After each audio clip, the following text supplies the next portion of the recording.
All right. So thank you for the interview today. That's a pleasure. I was trying to remember exactly the question we left on. I believe we had talked about the We spoke about the changes. challenges too. The the change was it? No, it was changes. Was it The the change, changes that I have experienced since I've started pastoring? right. And then did we talk about what changes do young pastors face today? Oh yeah, we Okay, spoke about that too. that's what I thought. Okay, so Yeah. the next question was, what do you wish you had known prior to entering the pastoral ministry? That's a loaded question. Oh my word. Oh my goodness. So I think number one is that I would work 7 days a week.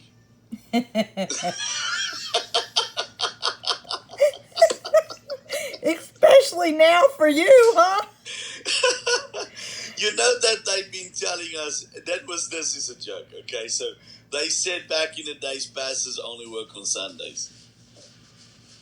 Not if you're a real pastor. No, but as I said, that was a joke. Yes. That was a joke. Back in the days, they've been saying pastors only work on Sundays.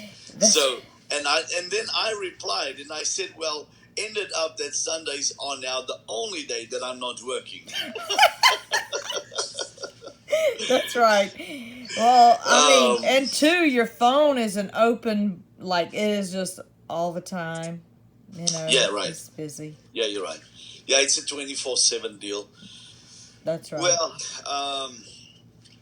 what would I just repeat that? What would I like to have known To have known prior to entering prior to the pastoral my ministry. starting ministry?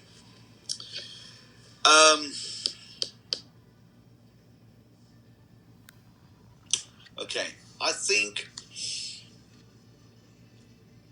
we all lack in wisdom at some point of time, and we never knows everything.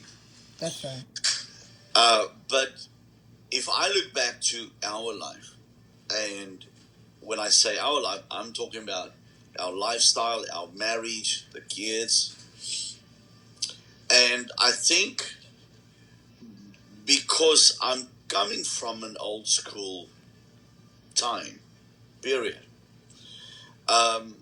We've been taught 24/7. You're going to be there always. You can never say no, and blah blah blah, all that.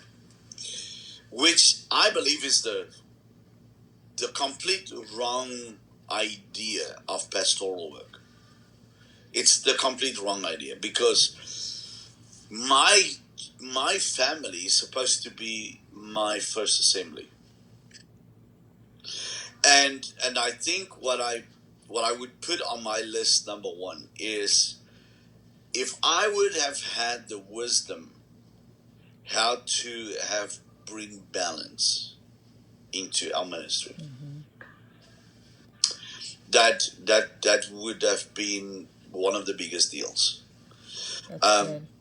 And simple reason for what I'm saying is that you started ministry and everything was ministry. Everybody came last. Your wife, your kids, your everything, everybody is at the bottom of that list. In such an extent that you need to then later fight for your family. You need later to fight for your marriage. You later need to fight for everything because you didn't implement balance when it comes to pastoral work. So personally, that's probably one of the biggest things. Both of us, Colette and I, are workaholics. If we have an office at the house, you can just never stop working. That's how it is. Right. And I do believe that is a huge problem when it comes to pastoral work. We overwork and underpaid.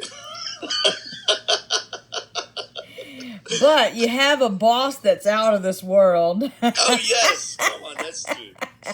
That's true. But And the the benefits are unbelievable. That's right. That's right. But you as a person have Right. just not handling it well. That's right. Somebody mentioned this week, like I'm getting ready to move my office after I finish school into the church, or either, and somebody said, well, just put it up like in Mom's house, like put it right there. Oh, no way. I want it over there, and that way I go and I That's do, right. and I come home. Yeah. If you must come home, you must come home. Yes. That's Because I have sit in this room since 2016 and my husband in the living room. So I feel like it needs to change. That Right. needs to change. It's a big deal. But Yes. okay, so what else?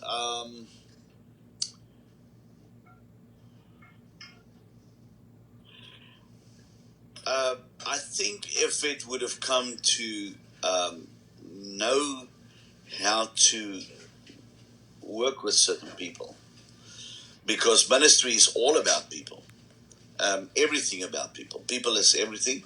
Ministry involves people only, and I think that is. I think I do good dealing with people. But I do think that if I would have had a lot more information, a lot more training, a lot more wisdom about with dealing with people, ministry would have been easier. Yeah. I'm bossy. Oh, Sister Yeah. Izzy. In personalities you get. This is now how we've been taught. You got the red, you got yellow, you got blue and green. Red is bossy, yellow is social, green is perfectionist, and blue is you're not opening your mouth. Oh, blue is perfectionist, and green is you just being grateful and Just let it go. gracious, and you never open your mouth, you never offend people, and you just always want to have people happy around you and making them feel good. And I'm not that. I'm red blue. Sorry, red yellow. You're More bossy. red than yellow. I'll have to sit down and figure that one out on me. so yes, the problem is that when you get to this, the problem is that you are so work orientated and mission orientated, goal orientated, that people in the meantime doesn't carry much value. Yeah. Because you are goal orientated, and it's a sad point, especially when it comes to pastoral ministry. Yeah. When it comes to that, because it's actually about all the people. So just to fill you in with this, back in Cape Town, we had this men's meeting going once a month, and then we called it Hats and Boots. Very successful what we done and how we did it, but we sold tickets on a monthly base for just like $1. No, it was more. It was about $3. Yeah, right, $3 per person, and then I feed you, and we have a great guest speaker, and we have a great time. But the one guy, he was that green person on the block, and don't ask him to sell tickets. He cannot do it. He cannot communicate to people when it comes to that. He doesn't have the boldness walking up to people and sell a ticket. He can't do it. So I was always fighting with this guy because everybody sells tickets except for this guy. And he was on my board. So I would get so mad at this guy because it felt like this guy doesn't want to work with me, it felt like everything that I tried, he tried to go across me, But until I realized what kind of personality this guy was. Good. So when I figured that out, I gave him tickets. And then you released him. Oh, yeah. Of that anger that it released you and him. I gave him other stuff to do that I was. And he probably, yes. What a great example. That's good. So, and the problem here is that we mess people up in the church because we don't know the people. Yes, and we try to force them into doing what we would do. Right. Now, we actually starting a program now, I'm busy writing it, where we putting the church through over a 4-week program. And everybody that comes through the church goes through that program first. Now, week number 3 is to discover yourself. Is where I discover what personality you have, what kind of personality, and then also what's your gifting.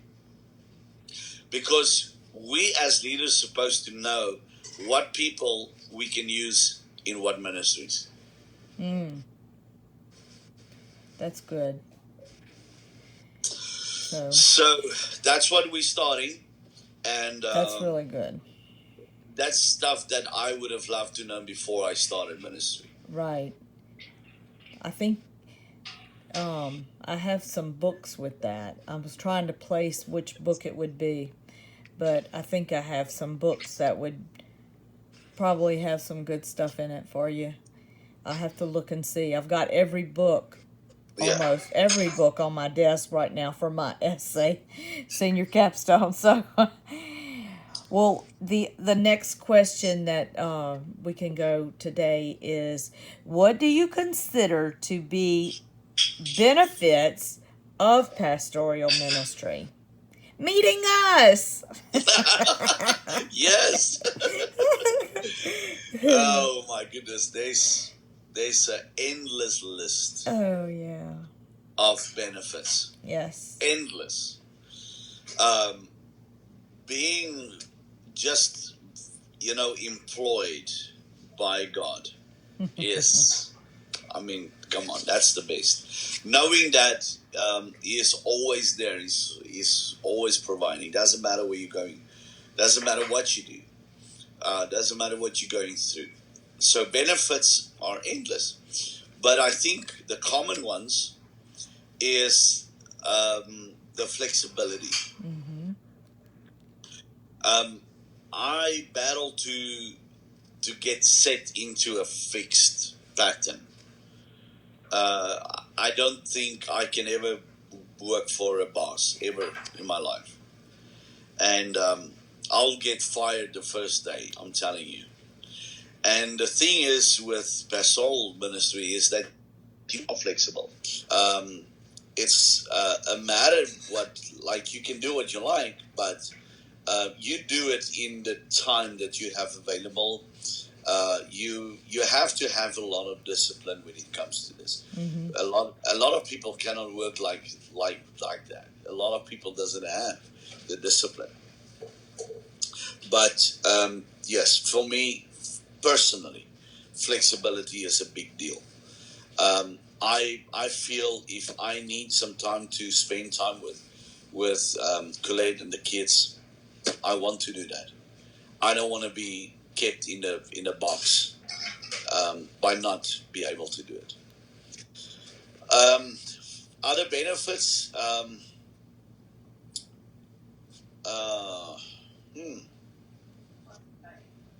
Hey.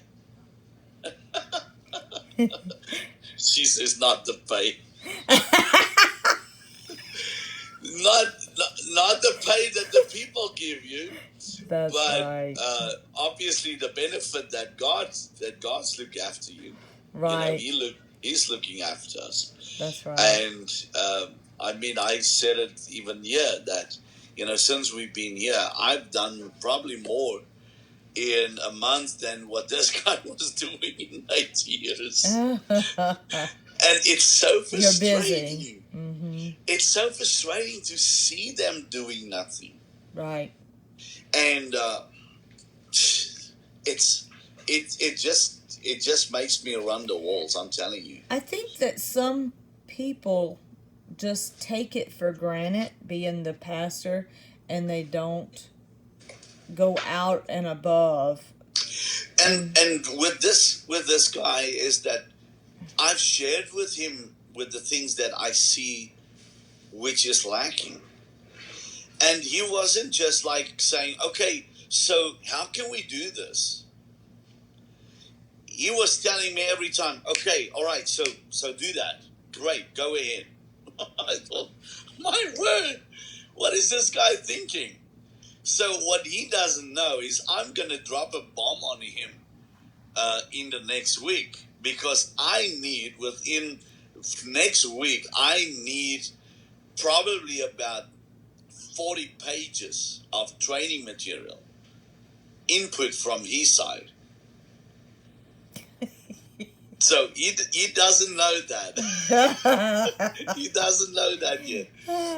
But I'm not just going to sit out and, write everything, and he doesn't have a clue. Well, I showed him last night the advertising material. And so I went out and print some banners and get some boards. And I showed him last night, and he was just looking at it and saying, that looks good. And he turned around and walked out. I thought, my goodness. Come on. Oh, man. But anyhow. It's the same thing as selling the tickets. Say again? It's the same thing as selling the tickets. It's the same thing. Mm-hmm. You're right. It's the same thing. It's not his call. It's not his mission. Because it's not his call. It's not his personality. It's not what he's used to do. And part maybe of his gifting. You're right. Yeah. Okay, so I think other benefits is the fact that how can I say that? Let me just I have to translate as well as I'm talking to you. That's right. You are getting. I'm sorry. I'm just getting my pad on charge. I saw it's running down. It's okay. Go ahead. I think one of the other benefits is the fact that you're getting you're honored by people. Oh yeah. Because you are. I can't hear you. Okay. Can you hear me? Now I hear you again. So people honors you for the position that you stand in. Yes, that's the truth. That's a great benefit, because it's not just to be a pastor and you must be on a pedestal, because this is not who I am. But people honors you by listening to you. They taking your word, your advice, your input. They value that because of the position that you are in. Mm-hmm. That's a great benefit for this age we are in. Right. That's right. Where people honors you and honors your input and honors the anointing that is upon your life. People recognize that. Like in the beginning, I guess whenever I first started, it made me feel very uncomfortable. Like to be honored in certain ways. Like right. My friend Sister Joyce Cox, it's a predominantly black church, and they would bring me up front and sit on the front, and then they would bring me up to sit on the pulpit, and I just came to visit, but it would make me feel really uncomfortable. It feels awkward if you're not used to that kind of attention. Right. It feels like I don't want that. A bit introverted, in a lot of ways. I know sometimes I question, how can you be a pastor and be bashful at the same time? But I have to be comfortable to be able to Yeah, that's very true. But So it is a benefit today, to know that your anointing is recognized. now, is it like that at home in Africa? Yes, yes, Is it yes, it more is. reverent, you would say, there than here? Um, you get that tendency in the black community more. Yeah. The into the black churches, you get that a whole lot more. Where honor is a major deal. I mean, they carry your Bible, your water, Yes, yes. they I do all find of that. that, and it makes me comfortable because I don't like that. In South Africa, I wouldn't say it's more than here or less than here. It's kind of the same deal. Okay. Yeah, I agree. They're definitely, whenever I go into my friend's church, they armor bearers and they really take care of their people, in that way. Right, They're right, ministers. So, right. well, I know I won't keep you today because I know you got things you have to do No, today that's too. okay. But That's okay. it's always an honor, and I'm gonna go ahead and shut this off, or we can say bye. But it's always an honor, and thank you. Well, thank you. I enjoy this, really. I really do. We're It's gonna it's not continue though, even it's not after the class. yes. No, we have to do that. Yes. It's really not an effort because these are the things we love so much, where we can impart in each other, and just fellowship, have Right. friends. And this couple that also from Scott, it's just outside of Lafayette. They've been having these house meetings. I know Kaylin have met them before. And so this couple called me last 2 weeks ago. They said, well, um, they know they must have a covering because they have all these house meetings. And so they don't have a covering for their ministry. And they want to know if we can be their covering. Oh. And so we went out and we went and prayed about it. We felt comfortable about it because we're coming a long way, 7 years with this couple. Yes. Yes. So we actually very close, and they very sweet. Not always wise, but Well, that they might open. be what I mean. If they're not always wise, that's why she's making this step, because she's recognizing that she Right. needs the covering. Right.